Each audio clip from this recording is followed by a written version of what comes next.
Assalamualaikum warahmatullahi wabarakatuh.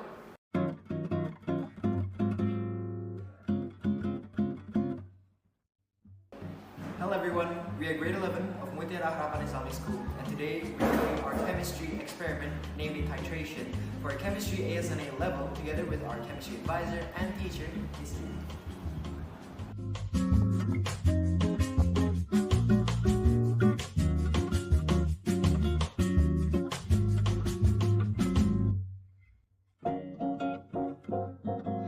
A titration is an experiment through which the concentration of an unknown acid or alkali can be calculated.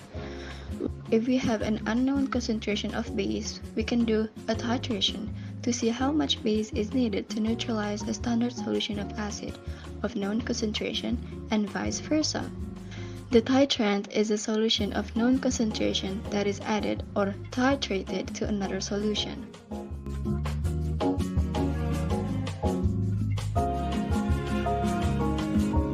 Put the burette into the burette clamp.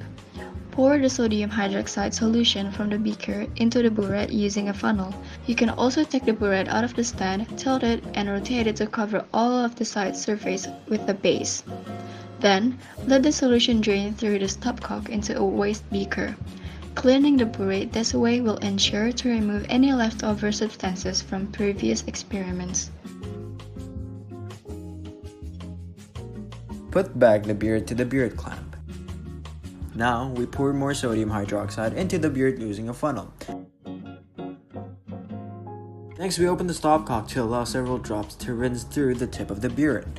This must eliminate any air bubbles in the burette tip.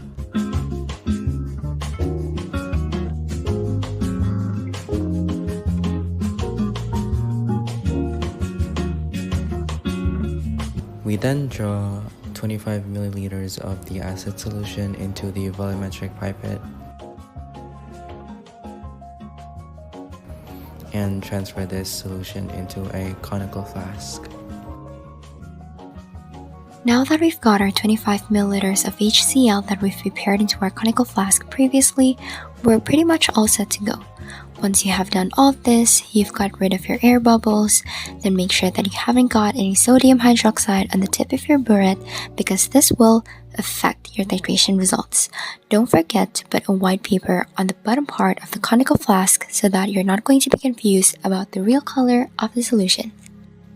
Here's our conical flask. We're going to put that under the burette. Another little tip, you're going to be shaking the conical flask as you're adding the sodium hydroxide. It's a really good idea to put the level of the tip of the burette below the level of the top of the conical flask because that means as you're swirling around, you're never going to miss the target. If you have this too high and you're swirling it around, you could very easily put some drops from the burette outside the flask and you don't want to do that. I personally think that people have different techniques for how they do a titration. I'm right-handed, so I swirl the flask with my right hand and I operate the burette with my left hand, sort of wrapping it around the tap. Just find the position that you think will get you a lot of control doing it. Now we're on the zero line. We kind of want to swirl, swirl, and swirl.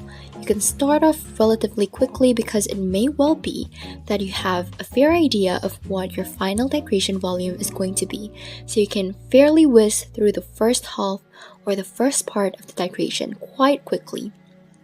Be sure to swirl as you're adding your titrant, which is your sodium hydroxide, and as we go on, what we should see is a hint of blue as we get closer to the end point of the titration.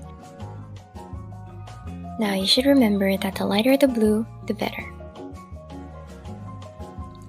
This is where the fun begins, and right now I'm just going to open it up.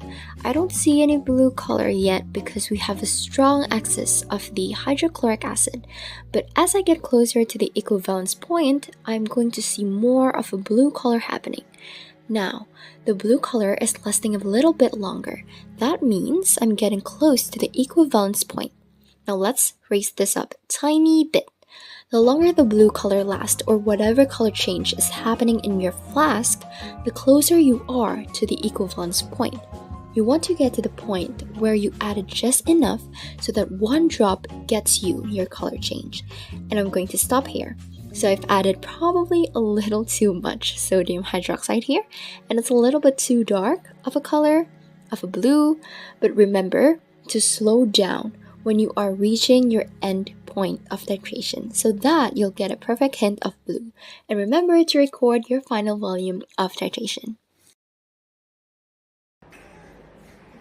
Kung saan mo may GG sa